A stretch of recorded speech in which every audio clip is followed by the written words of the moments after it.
there's actually two parts that we're kind of working on here, but it tells us this oil tanker is leaking.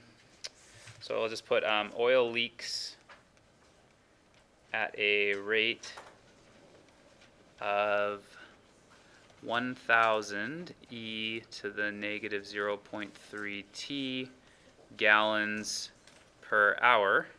And it says we would like to figure out in the next 8 hours how much oil has leaked out.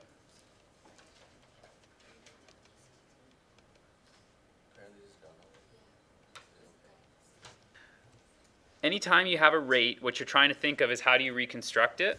So this is my rate.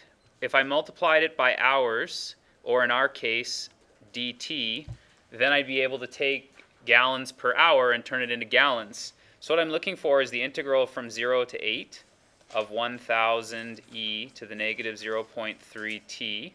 And that's the rate at a particular instant, and that's how long the instant lasts. So this is adding up all of the gallons that leak out at that time period. So let's see here. I'm going to use my TI-83 to do this. And we're going to have to put this into Y1 as 1,000 e to the negative 0.3 t.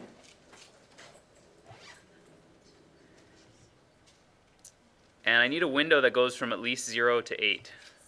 So 0 to 10 would be fine. The graph's not going to be negative, so I'll chop it at 0. And I can see it starts at 1,000, so if it's going to start at 1,000, I better have a fairly large Y max here. Let's say, I don't know, hopefully 2,000 is large enough. And I just don't want a ton of tick marks, so I'm going to make the scale 500. The scale is not really that critical, though. So here's a picture of what that oil leaking looks like. And we need to calculate the integral. So we calculate, and it's number 7 here. So the lower limit was starting at time 0 and going until time 8. So there's everything getting shaded in. And it approximates that as 3031. So it's approximately